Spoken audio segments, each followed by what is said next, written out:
দাঙ্গা নয়, হিংসা নয়, নয় কোনো মারামারি, তবু দেখি বিশ্বজুড়ে কার্পু হয়েছে জারি।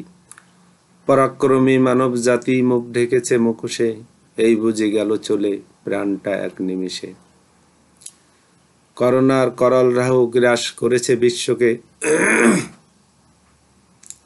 মানব জীবনে নেমে এসেছে ঘোর অমানিসা। স্কুল কলেজ মাদ্রাসা সবই বন্ধ, কিন্তু জীবন তো আর থেমে থাকবার নয়। তাই তো সরকার নির্দেশনা দিয়েছে অনলাইনে ক্লাস চালিয়ে যাবার। এ প্রেক্ষাপটেই আমার এই ক্ষুদ্র প্রয়াস। প্রিয় শিক্ষার্থী, আলিম প্রথম বর্ষের অনলাইন ক্লাসে সকলকে স্বাগত জানাচ্ছি।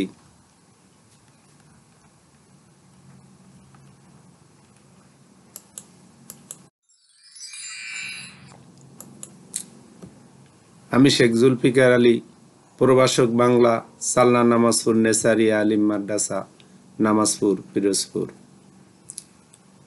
প্রিয় শিক্ষার্থী, আজ আমরা আলোচনা করতে যাচ্ছি বাংলা প্রথম বর্ষের বিভীষণের প্রতি মেঘনাদ কবিতাটি। এটি মাইকেলের মেঘনাদবধ মহাকাব্য থেকে নেওয়া হয়েছে।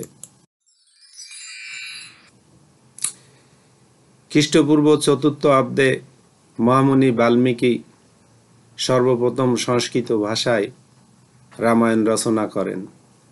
পরবর্তীতে এটি পৃথিবীর বহু ভাষায় অনুদিত হয়েছে। 14দশ শতাব্দীতে বাল্মীকি ওঝা প্রথম বাংলায় রামায়ণ রচনা করেন। মাইকেল মধুসূদন দত্ত এই রামায়ণ অনুসরণে তার বিখ্যাত মহাকাব্য মেঘনাদবধ রচনা করেন। মেঘনাদবধ 2টি খণ্ডে এবং 9টি সর্গে বিভক্ত।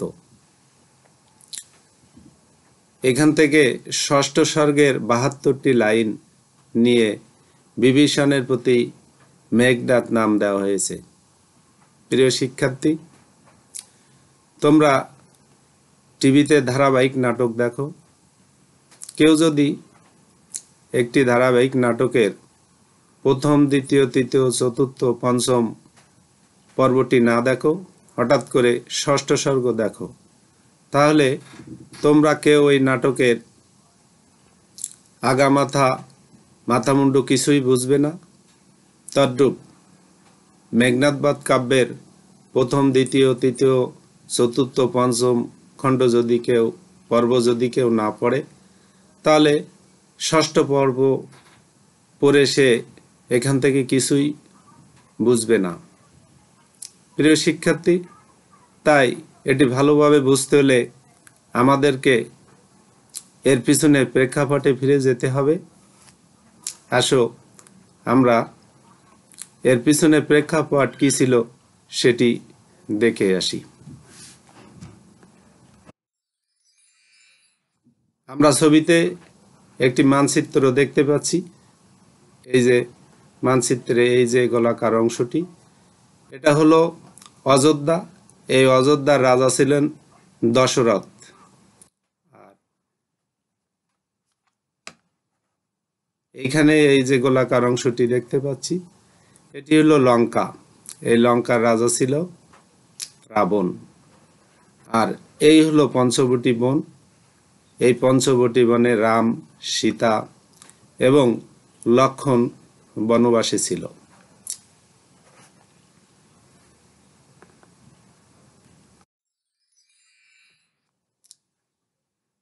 অযোধ্যার রাজা ছিল দশরথ। তার বংশ ছিল রঘুবংশ। রাজা দশরথের 390 জন স্ত্রী ছিল। তার মধ্যে আমরা কৌশল্যা, কৈকেয়ী এবং সুমিত্রা নামের এই 3 জনকে চিনি। রাজা দশরথের কোনো সন্তান ছিল না। পুত্র সন্তান কামনায় তিনি একসময় যজ্ঞ করেন। সেই যজ্ঞের ধোয়ার কুণ্ডলী থেকে ব্রহ্মার পায়েস নিয়ে আবির্ভূত হন এক দূত। সেই পায়েসকে দুটি অংশে ভাগ করা হয় এবং একটি অংশ খাওয়ানো হয় সুমিত্রাকে, অপর অংশটাকে থেকে কৌশল্যা এবং কৈকেয়ীকে কিছু অংশ খাওয়ানো হয় এবং যেটা বাকি থাকে সেটিও সুমিত্রাকে খাওয়ানো হয়। তাহলে কৌশল্যা পেল একটি অংশ, কৈকেয়ী পেল একটি অংশ এবং সুমিত্রা পেল দুটি অংশ। যথাসময়ে কৌশল্যার ঘরে রাম, কৈকেয়ীর ঘরে ভরত এবং সুমিত্রার ঘরে লক্ষণ ও শত্রুঘ্ন জন্ম নিল। রাজা দশরথ একসময় শারীরিকভাবে খুবই অসুস্থ হয়ে পড়লেন। রানী কৈকেয়ী তাকে সেবা করে সুস্থ করে তুললেন। পরবর্তীতে তিনি আরও একবার খুবই অসুস্থ হয়ে যান এবং একইভাবে রানী কৈকেয়ী তাকে সেবা যত্ন দিয়ে সুস্থ করে তুললেন। রাজা দশরথ অত্যন্ত সন্তুষ্ট হয়ে রানী কৈকেয়ীকে বর দিতে চাইলেন। তিনি কৈকেয়ীকে দুটি বর দিতে চাইলেন, কিন্তু রানী কৈকেয়ী তখন রাজাকে বললেন যে আমার কোনো বর লাগবে না, যদি কোনো সময় বর লাগে তাহলে আমি আপনার কাছ থেকে চেয়ে নেব। ঘটনাক্রমে রাজা দশরথ বয়সে বৃদ্ধ হয়ে গেলেন। তিনি রাজ্যের দায়িত্ব, রাজ্যের জ্যেষ্ঠ সন্তান রামকে দেওয়ার জন্য মনস্থির করলেন, কারণ রামই ছিল এই রাজ্যের দায়িত্ব নেওয়ার মতো উপযুক্ত। তাই সভাসদ সকলেই বসে রামকে দায়িত্ব দেওয়ার জন্যে সিদ্ধান্ত করল। যেদিন রামের রাজ্য অভিষেক হবে সেই দিন রাজদাসী মন্থরার কুপরামর্শে রানী কৈকেয়ী রাজাকে গিয়ে বলল যে আপনি আমাকে দুটি বর দিতে চেয়েছিলেন, এখন সেই বর দেন। রাজা বললেন ঠিক আছে, তুমি কি বর চাও বলো। তখন রানী কৈকেয়ী রাজাকে বলল, আমার প্রথম দাবি হলো আমার ছেলে ভরতকে সিংহাসনে বসাতে হবে আর রামকে 14 বৎসরের জন্য বনবাসে পাঠাতে হবে। রাজা দশরথ বললেন এটা কি করে সম্ভব, সেই এ রাজ্যের জ্যেষ্ঠ সন্তান, আমরা সকলেই সিদ্ধান্ত নিয়েছি তাকেই রাজ্যের সিংহাসনে বসানো হবে, বরং তুমি অন্য কিছু চাও। রানী কৈকেয়ী কিছুতেই রাজি হলো না।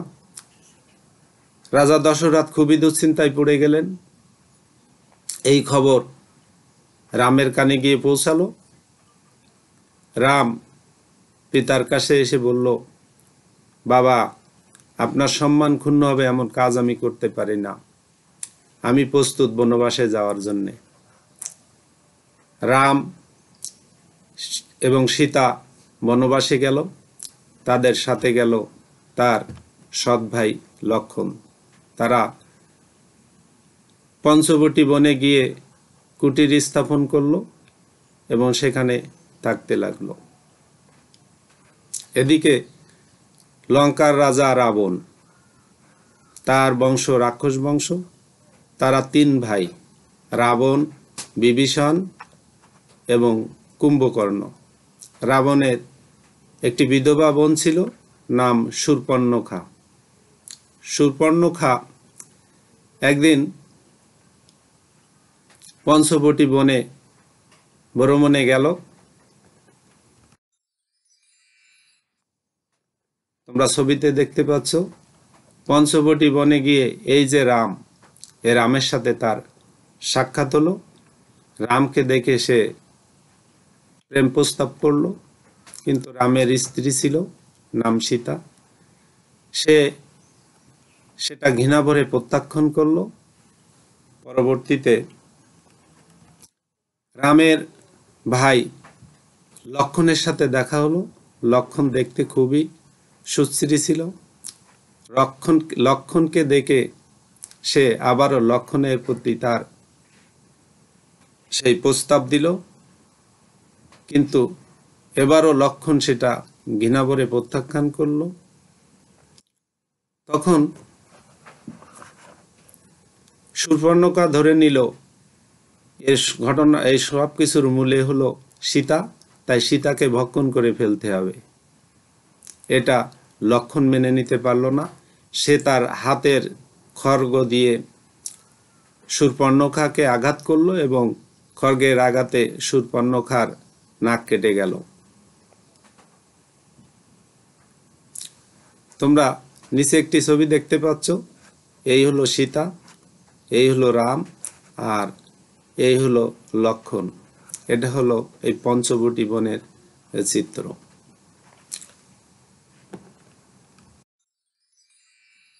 শূর্পণখার নাক কেটে যাওয়ার খবর মুহূর্তের মধ্যে লঙ্কায় পৌঁছে গেল।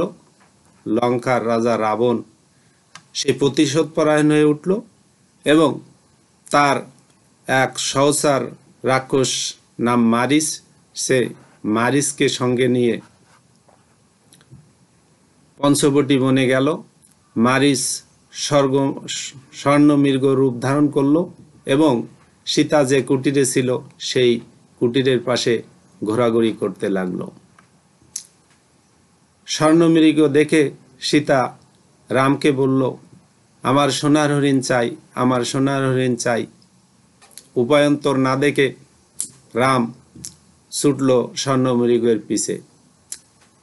স্বর্ণমৃগ দৌড়াতে থাকলো, রাম পিছন থেকে তার তীর নিক্ষেপ করলো এবং স্বর্ণমৃগের পায়ে গিয়ে বিদ্ধ হলো।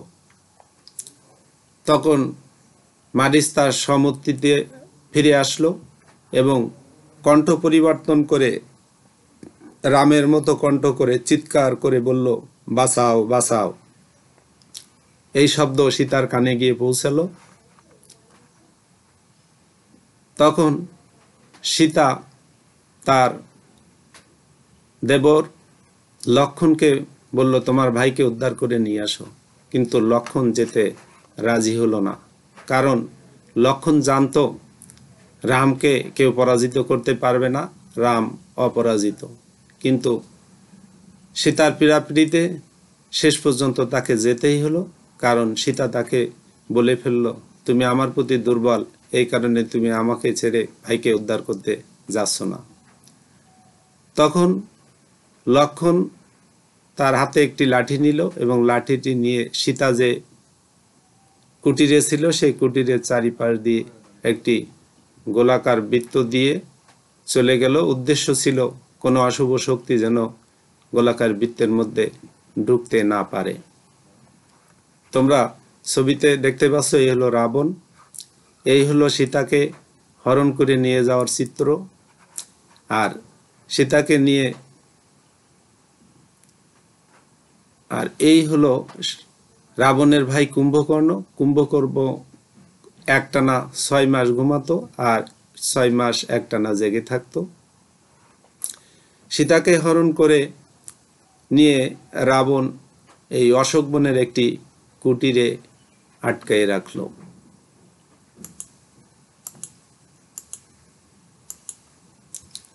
প্রিয় শিক্ষার্থী, এ খবর রাম আর লক্ষণ জেনে গেল। তারা সীতাকে উদ্ধারের জন্য পরিকল্পনা করতে থাকলো, কিন্তু তারা কোনো কিছুতেই বুঝে উঠে পারছিল না যে কিভাবে সীতাকে উদ্ধার করা যায়, কারণ তারা জানতো যে রাবণের রাজ্য থেকে সীতাকে উদ্ধার করা অনেক কঠিন। ইতপূর্বেই রাবণের প্রথম পুত্র বীরবাহু যুদ্ধক্ষেত্রে নিহত হয়েছে। তার পরের পুত্র মেঘনাদ, তাকে সেনাপতি নিয়োগ দেওয়া হয়েছে। মেঘনাদ যুদ্ধে যাওয়ার প্রাককালে নিকুম্বিলা যজ্ঞাগারে যজ্ঞ করার জন্যে সেখানে গেল। সে পূজারত ছিল। এই পূজারত অবস্থায়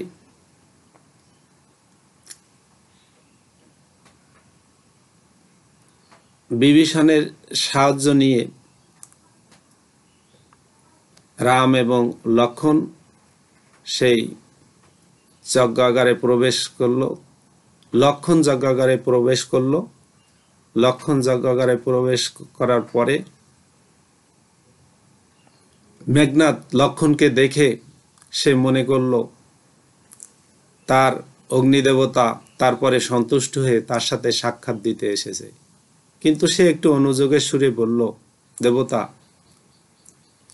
আপনি আমার সাথে দেখা দিতে এসেছেন ভালো, কিন্তু আমার শত্রুর মূর্তিতে আমার সামনে হাজির হয়েছেন। তখন লক্ষণ বলল, না, আমি দেবতা নই, আমি লক্ষণ, আমি তোমাকে হত্যা করতে চাই। লক্ষণ একথা শুনে অগ্নিমূর্তি ধারণ করলো এবং তার হাতের যে পূজার ডালা ছিল সেখান থেকে একটা অংশ নিয়ে সে লক্ষণের দিকে নিক্ষেপ করলো এবং সেই আঘাতে লক্ষণ মূর্ছা গেল। এই সুযোগে